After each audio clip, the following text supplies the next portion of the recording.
Okay. He doesn't have to worry as much about losing all of his mana. It just comes down to his play. Both call downs connect on CTY. And that will delay their push. So let us go grab these runes. RTK completes his Midas 16 minutes in. That's a pretty good timing for the Phoenix. Core item on her, whatever it is. Need to get that level 16 maxed out Supernova ASAP. It helps a lot. Maybe not even 16, but even each subsequent level at a certain time period in the game is really important. Because it's completely scaled based on the average attacks that a team is going to be able to get. And Supernova 5 attacks, not very much. But once you bump that up to 8 instantly or really rapidly and they don't expect that, then sometimes you're just like, oh, wow, I thought I could kill that, but now I actually can't kill that, and I'm in a bad spot. And the gold as well is nice. Phoenix's farming methods are a little weak, so being able to just power level into like a Shiva's or other utility item is really nice. Lanham coming in to try and set up on Illidan. Can they find him with the shackles, or telekinesis rather? Yes, they can. YJ doing some decent damage. Lanham will be able to finish him off with the stolen blink. Nice gank there, and continuing to slow down the progression towards that Battle Fury. Still not able to buy it, holding on to all that unreliable gold. Probably should have blinked in the trees there. I guess he wasn't expecting Rubik to be able to blink after him, but I mean, it's very easy at that point, so I think he was just a little worried. He almost didn't make that, really. Tier 1 tower, mid lane goes down. CTY gets credit for the kill, and up top, Razor will finish off that tower. VP starting to lose some of their access points here, and eHome jumping right back into the lead as they take map control. It's looking like an eHome victory at this point, at least. They definitely have the advantage. Their observer wards are aggressive. I mean, VP has one down currently, but that's about it. And VP's items aren't scaling nearly as well. The Battle Fury delay on Anti-Mage means that it's just going to delay his Battle Fury, which will delay how well he's able to split push later. Like, you can't get a Battle Fury at the same time as the Storm gets a Bloodstone. It's just so dangerous. Yeah, because that's the time when Storm can really get aggressive. Also farm very effectively. Yeah, he might even finish his Orchid before the Anti-Mage has his Diffusal Blade. And if that's the case, I just don't see VP winning this game. Or before the Manta, rather. Oh, yeah. What did I say? Diffusal Blade. Yeah, I have no idea why I said that. So I don't think I've ever seen an Anti-Mage buy a Diffusal, but... The wrong choice. Definitely the wrong choice. Yeah, well, Phobos, we'll see what he can do with his Blink Dagger. Still haven't really seen him get that active, even though he picked it up just a couple minutes ago. The Gyro, he's going for the SNY build. No mech on VP, and they are just not really in fighting shape here. Looks like a rotation onto DDC. Could be coming down this way, but Lanham's right there. Telekinesis onto Lil, pulling back in. Do they have any follow-up damage? Yep, they sure do. CTY's here, zipping all around. LSA off the mark, hard to connect. Lil just barely, but just tickles as he bottles through it. Double damage rune on, but Phobos will live. Gets a Bloodstone charge out of that. Not terrible for Storm. He would have liked the double kill, but just a little too tough against Earthshaker when he's got Tranquil Boots. Up top, ROTK and FNG going at it. There the ward. Shackles, solo kill for the support on Virtus Pro. Oh, let's get the courier too. Oh, right away. 14 HP. And had a gem on it too. If he would have gotten that kill, that would have been insane. Oh my, yeah, that would have been huge. And just imagine if he ganked a little bit later there, and he would have transferred the gem to himself. Like that would have been a huge loss. 19 minutes in, just hand the gem over right away. Yeah, to the team that's losing. That's a mistake, definitely. That is one sure way to get the other team back into that game. Just hand them a free gem on a silver platter. eHome have a decent lead, but nothing that's insurmountable. Only 3K net worth, 2K experience. Yang here with his mech complete, just about 1,000 gold away from his BKB. Nice well-rounded Razor build here. Very combative. Makes a lot of sense based on how eHome have been approaching this game so far. Either way, that solo kill by FNG is really important because he normally plays the super defensive role, and if he can somehow greed out something like a Blink Dagger, it's really going to up their ability to kill heroes like Storm and initiate properly. So I really feel like he has to get a Blink this game. Like Shadow Shaman, no, he's not going aggressive. He's playing it safe. Yeah, he's not quite level 11 yet, though. Yeah, I think part of the reason why he'll continue to be a little more passive, at least till he hits that point. And you can't really just grab it from a rune spot and run into the enemy danger zone. Because if they have a ward up, they see you and you die consistently. So I think that's why they didn't even bother going. They're like, there's no way he's going to be that stupid. It works in pubs, but it does not work in games like these. Yeah. Smoke rotation up top from VP. CTY might get caught out here. He breaks the smoke on about half the heroes and just walks away. Take a look at their intel here. Drops the Remnant for some extra vision. VP just can't get these smoke ganks to work this game, Pert. Yeah. That's the third failed smoke. They probably should have led with Earthshaker, but even still, finding that kill was tough. They didn't have vision. They just placed this observer ward down. Yep. Probably after the storm. So that's a bit unfortunate. If that ward was there, they would have had him. Well, VP will find a very minor victory in the bottom lane as they deny that Tier 1 tower and repel the push. Big TP rotation. Rocket set up here onto Yang. He'll try to TP home. That's unfortunate. Okay. And I think that's just a dead Razor. That's... he can't even mech now because his mana's drained. Oh, no. He gets off the Eye of the Storm, but the rest of his team just leaves him high and dry. They hide in the tree line. They try to TP home. There's a lot of dead trees here. Can they find him?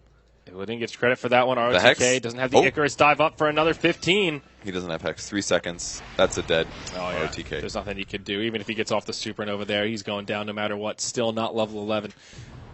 2-for-0 exchange here. VP, that's pretty solid. 2 kills they didn't have before, as now Illidan has his Battle Fury and progress towards a Yasha. A bit of a painful TP from the Razor, I dare say. Yeah.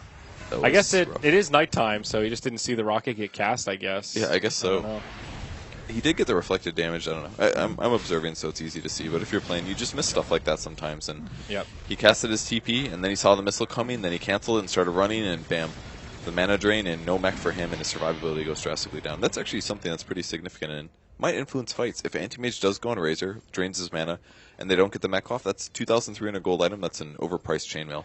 Yeah, you're right. I mean, Razor is one of those heroes that does have some mana issues. Mech is about a third of his mana pool. So if he just does a full rotation of his spells, doesn't give you a hell of a lot left to work with. Yeah. Roche falls in favor of VP. The Aegis goes the way of the Anti-Mage, and putting those Rost awards to good use, as we talked about in the draft.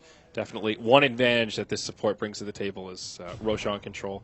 Looks like FNG maybe just going for a Force Staff here, as he picks up the Staff of Wizardry. Could also be the Yules to get those ward traps going. I think it's going to be a Force Staff, probably. Yeah, I think so, too. He doesn't... I mean, I don't know how good his ward traps are. If it was Lil, he does not need a Yules to get the ward trap. FNG might not be as practiced as on Shadow Shaman. He's playing it fine, though. But I think it's going to be a force to help save people that get pulled by the Storm. If you can at least limit the amount of static remnants that they get hit by, it is some damage, and it forces Storm to ball a little bit more. It's kind of like wasting Storm's mana a slight amount. And same with anybody that gets out of position. They're going to get lifted by Rubik, and sometimes the force might be the difference between them living or not. Yeah. CTY now very close to his Orchid. He's got both Oblivion Staffs and about 300 gold to spare. Great news there. Looks like it'll be a pretty good timing against the Anti-Mage, who still is nowhere close to the Manta. Illidan can definitely recover, though. I mean, he got that kill against the Razor. Yeah. He's number 2 on net worth now. I mean, that's a big jump relative to where he was 5 minutes ago. But Anti-Mage's advantage is also staying way far ahead of your opponents in terms of farm, since his base stats are pretty weak, his strength gain is horrible, and he doesn't have very much disable. So, you know, he's definitely a little bit weak here. 1.2 strength per level is almost nothing. Yeah. That's very true. VP grouped up here. Could be a little skirmish around this bottom room. Both teams with a lot of reinforcements inbound. But they will just disengage here. They've not lost the gem either. Picked up on ROTK. Lanham just carrying this baby around, trying to get some vision control for the team. Only 1 observer ward down for the Dire, or 2 rather. 1 down bottom and then 1 in their jungle here. Not a huge amount of intel for VP around the map. Anti-Mage finding Storm Spirit. There's the Orchid on CTY, though. Yeah. Ooh. This is scary. Illidan pokes up. He sees it and goes, I don't know if I want to go on that. Instead, they jump on to FNG. Orchid deployed. That should be a kill on the Shadow Shaman. The Soulbird finishes him off, but CTY just gets blasted by the Laguna call down. Yang comes in. Static Link is on, draining what damage he can. Only plus 56. And it looks like this will be just a 1-for-1. Long-range Splinter Blast connects on G. But E-Home kind of on the back foot here. Yang just in the front lines, kind of poking at him. But now the dunk from Phobos does some good damage.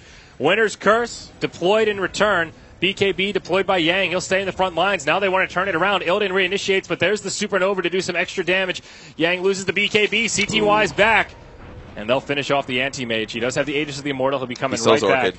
And the Orchid right away. CTY, what a player. They lock him down and make it a great fight for the Radiant. There was a buyback on the Rubik to make that happen. The Storm did not need to buy back. It's just those Bloodstone charges that allowed him to respawn so quickly. Yeah, they had to be more cognizant of the fact that he was going to respawn fast. And it's tough. You get a kill and you're like, oh my god, we killed the Storm, the guy that's really difficult to kill. And you think you can stay around and fight because things look all right. But look, he just jumps back in and respawns. Might be able to kill FNG. He's still got a force.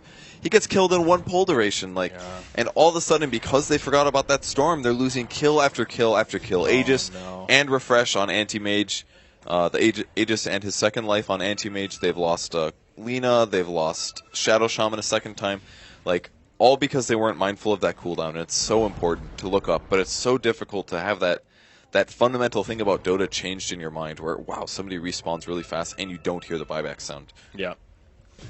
Well, VP handing over a bit more than they intended to in the aftermath of that first skirmish. CTY does let the gyro get away, instead goes for the free kill on FNG, and then ultimately finishes off Lil as well. They get that tier 2 tower mid and gives them the gold gain to be right back where they were, about 4K or so, net worth lead, 3K experience.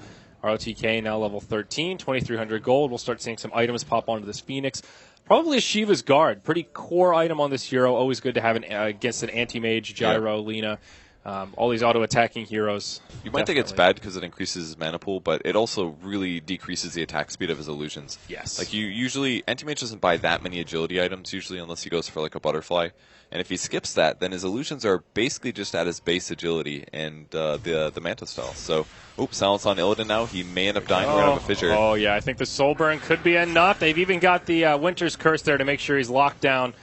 Nothing Illidan could do. He even had the fissure from his friendly Earthshaker there. Not enough. It was kind of poor positioning, I think. He was very close to a tier 1 tower. They may have been going into the jungle anyways to go find him and kill him. So, again, he goes down. Still doesn't have an ultimate orb.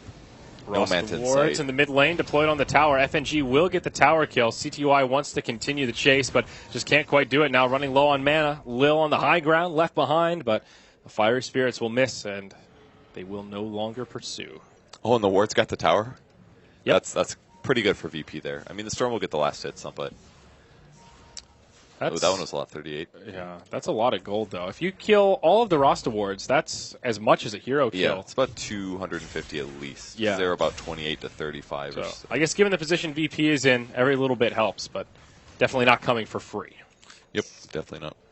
So, Shadow Shaman up to 700 gold. BKB's up on Gyrocopter, so he's ready to fight. Anti-Mage not ready to fight. At this point, Anti-Mage should have Manta, maybe a BKB, maybe his third item, maybe halfway through his third item, and he still doesn't have his ultimate orb even. He needs the Manta to be survivable against the Orchid. And those early ganks for E-Home completely put a kink in VP's plans. Yep, no doubt about it. Now, E-Home is just in control of this game. There's the plate mount out on ROTK. DDC's been able to pick up the Glimmer Cape on Winter Wyvern. And Yang probably just moving into an Assault Karas, given that Phoenix already has a plate mail as well. Storm's just running around like crazy here, doing super aggressive things. He's got 11 Bloodstone charges, so pretty good mana. Yeah. CTY's feeling good this game. He's had a pretty good showing so far. 6-1-3 in 28 minutes, rather. Only a few outer towers remaining here for VP. If you look at Radiant Vision, they've only got a couple wards down, but pretty aggressive. One lane ward here in the mid and then one down bottom. They will start to pressure this bottom tier 1 and VP, or bottom tier 2 as VP move into the tier 1 up top. Looks like they'll be able to finish this off and maybe even come back to mounted defense. I think a trade is okay here for VP. They're already far behind. They can't really take a team fight. Storm could very easily just outplay them and make everything really terrible. They have to get the Manta done, and they're very close now. E-Home drawn on the map. They know where they're at, and there's the traded tower. Razor gets the kill, and now they're TPing back. That's Rubik first. Okay. Razor next. They drop the wards, and they're out. Glyph used by E-Home. Manta now picked up by Anti-Mage. Okay. So that definitely makes a big difference here. Yang will just come in and try and clear up these wards. No. Just a fissure. It's too dangerous, honestly, because all that has to happen is Phoenix dives forward, casts Fire Spirits and ultis, and then VP has to either kill the egg instantly or they have to retreat. And at that point, they're already committed. Yeah. So absolutely not safe to go in on that, especially he's got BKB. If you stop the chain stun, you definitely lose the fight. And now, speaking of BKB, CTY completes his, coming out on the courier right now. Storm